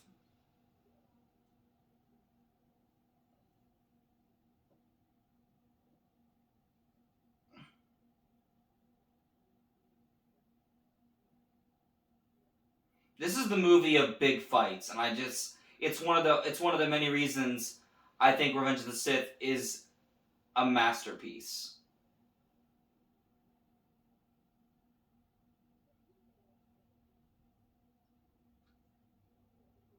And just the freaking, I can't remember what you call it, but Ewan and Hayden's, I can't remember the word right now. All the practice they did to make this duel come to life, it's just, they're just so fast, and they really were that fast. None of that is CGI. Not a lot of that is CGI. Most of that is all 100% Ewan and Hayden's, from Ewan and Hayden's countless hours of practicing the lightsaber duels against each other. And they nailed it. They absolutely nailed it. Ooh, kick to the face.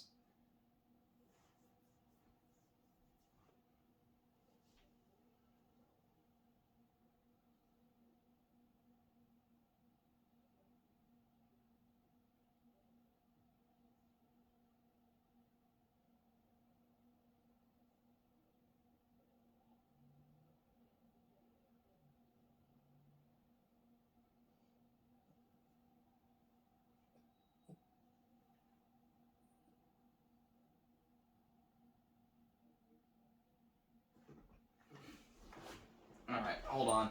I'm going to check the camera here again. You guys keep watching and enjoying along with me. Let's check and see where the battery's at. Okay, 30%. That's good. That's good. Alright. Just wanted to double check that.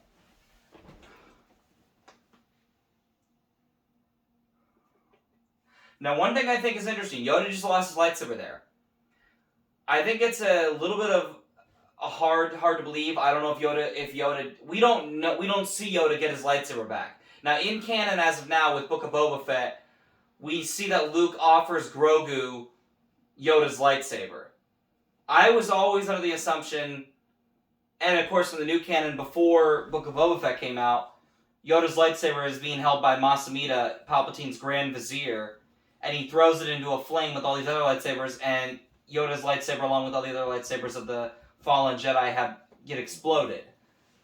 But now, in canon, Yoda obviously must have reacquired his lightsaber before departing Palpatine's office, escaping to Polis Massa with Senator Organa. So, because obviously Luke has it in his possession in the Book of Boba Fett, which is canon. So, kind of confusing, but, there's always, with Star Wars, you can always expect continuity changes between the movies, shows, pretty much all of it. You can always expect some forms of continuity changes, for sure. It just comes with the franchise.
Obi-Wan Kenobi, the master of the high ground.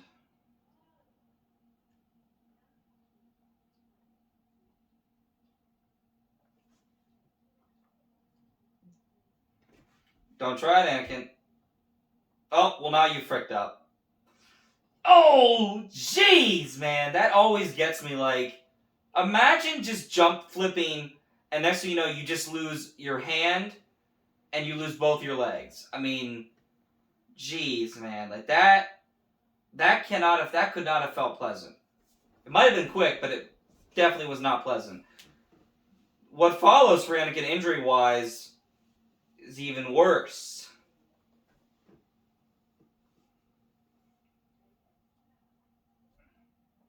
Because when you read in canon how badly Anakin was injured on Mustafar, not just the limbs that he lost, but also the burns he's about to receive.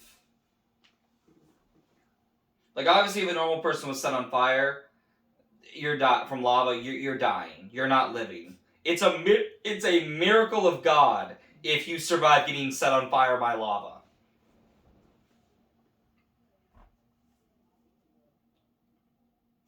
Yikes. That makes me cringe just a little bit, because that's one of my biggest fears, is getting set on fire. Like, entire body on fire.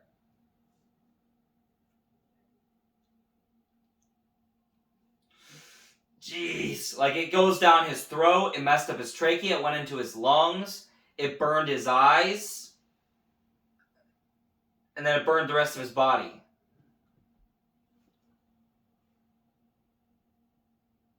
That is quite a painful, that's an excruciating experience. I don't wish that on my worst enemy.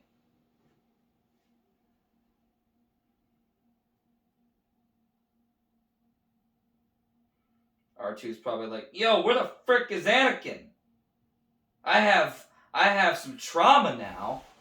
Alright, let me check the phone again. Sorry guys, I know I keep doing this quite a bit, but I just want to make sure that I still got enough battery life. Okay, that's good. Okay, good. Good. Alright. Okay, so that's going to show up. But it is what it is. It be what it be. Yeah, Padme, I hate to tell you, but not really. Your husband is extra... He is, as my friend Fire Lord M.M. Quispy would call it, extra Quispy. Extra Quispy.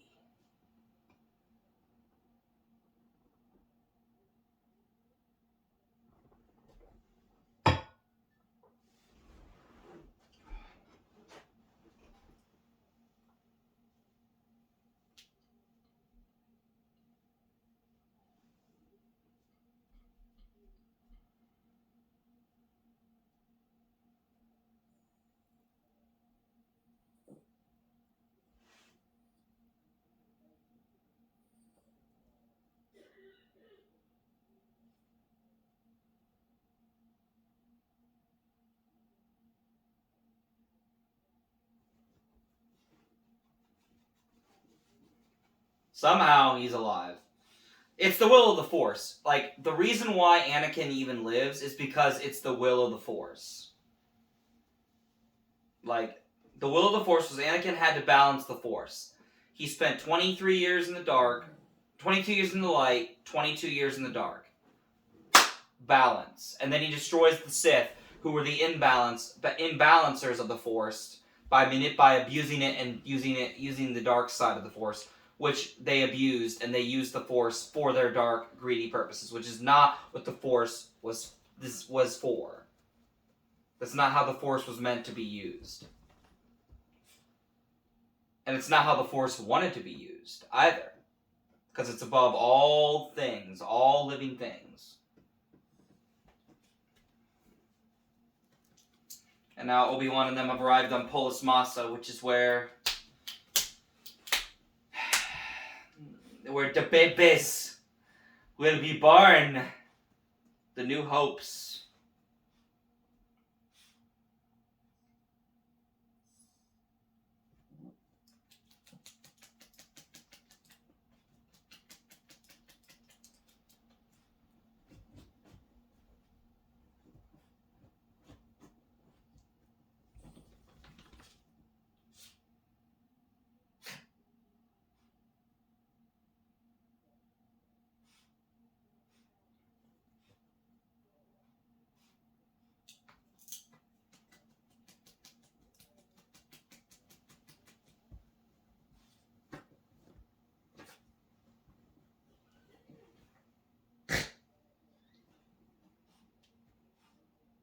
Cagney, what are you doing over there, bro? My dog is just being goofy right now. Oof. Carrion twins.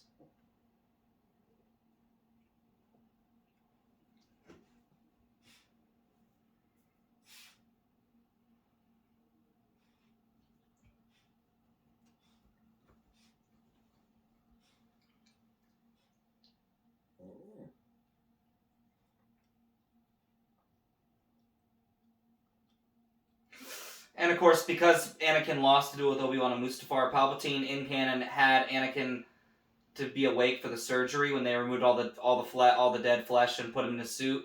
So he felt every single painful surgical operation on him because he failed.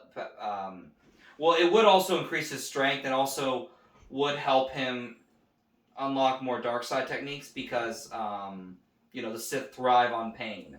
Through pain, they that's part of the Sith code. That's part of how the Sith get stronger. Through their pain, they get angry. Through their anger, they unleash their rage.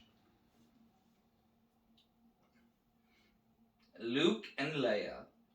I've always been glad that Padme was able to see them and name them and got to see her children before she died. But yeah, Anakin had to feel every single part of the surgical operation to put him in his Darth Vader suit for the first time. But because they didn't clean him properly, there would be periods of time where Vader would have to get all of his cybernetics stripped off, his entire suit stripped off, and they'd have to painfully, little by little, scrub his anemic dead flesh off him because it would come back and it would be rotting and it would smell. And, otherwise he could get infected and, have issues. So we had to get that scrubbed off of him. And I mean brutally scrubbed off of him. But he would also heal his skin in the bacta tanks. That's why he doesn't look as extra crispy in Episode 6 when we see his helmet, when Luke removes his helmet. Because the bacta tanks healed his burns over the 20-some years between Revenge of the Sith and Return of the Jedi. Padme still believed there was good in Anakin. And she is right. But it has yet to be, at this point, it's yet to come to fruition of Anakin fulfilling the prophecy. Because right now, Anakin is trapped inside Darth Vader. The persona of the Dark Lord of the Sith, Darth Vader.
And Vader would be lied to about his children being dead for the next 20 years, sadly.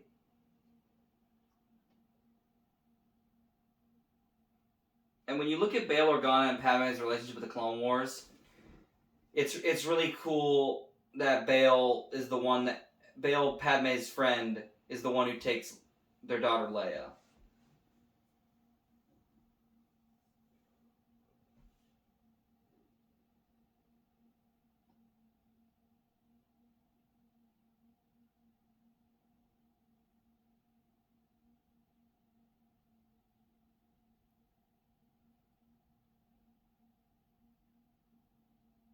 And of course, Luke would go to be with Anakin's stepbrother Owen and his wife Beru on Tatooine.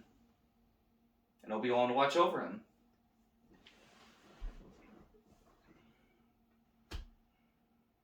I remember waiting for the Obi-Wan Kenobi show, and it always got me so hyped for the training that Yoda had for Obi-Wan to meet with talk with Qui-Gon.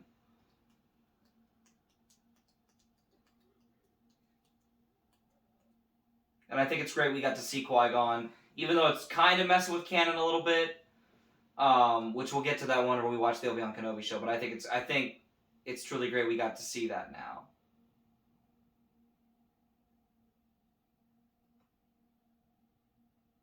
Rip your memories, 3PO. You're about to be a clean slate of technology, my friend. And I also think it's really cool, like, from Tales of the Jedi, that we now know in canon that Ahsoka and Rex were both at Padme's funeral, as seen in the final episode of Tales of the Jedi. Alright, want to make sure the battery's still going. Just want to make sure it hasn't... Okay, it's still going. That's good. That's good. Okay, good.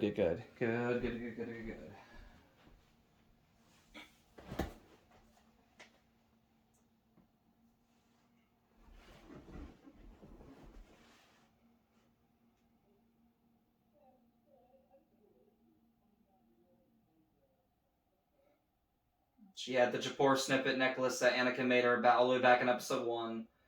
And of course, meanwhile, Vader, Palpatine, and Tarkin look on as the first Death Star is in its very early stages of being constructed in space. It's just the bare bones of the planet killer known as the Death Star.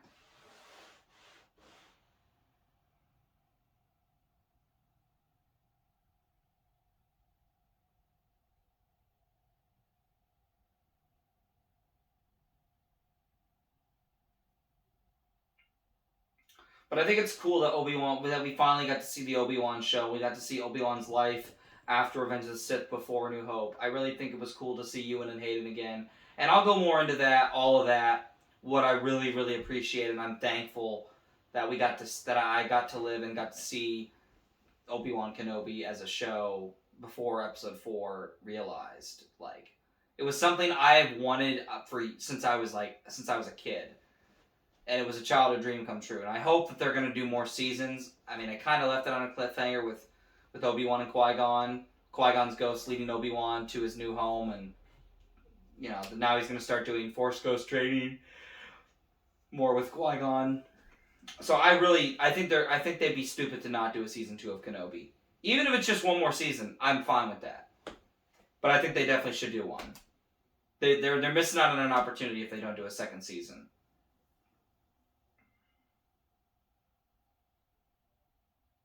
I definitely have my grievances with some of the story and plot choices of Kenobi as a show. Of course, Luke is the New Hope, and Obi-Wan will watch over him for the next 19 years.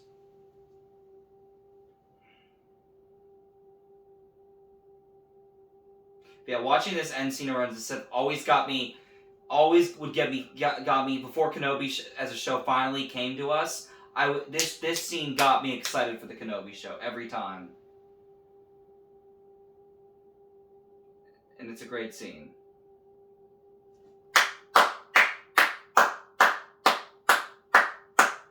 Absolute masterpiece.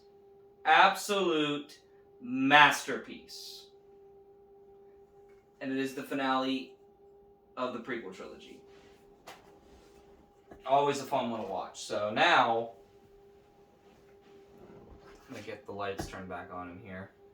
So, prepare thy eyes.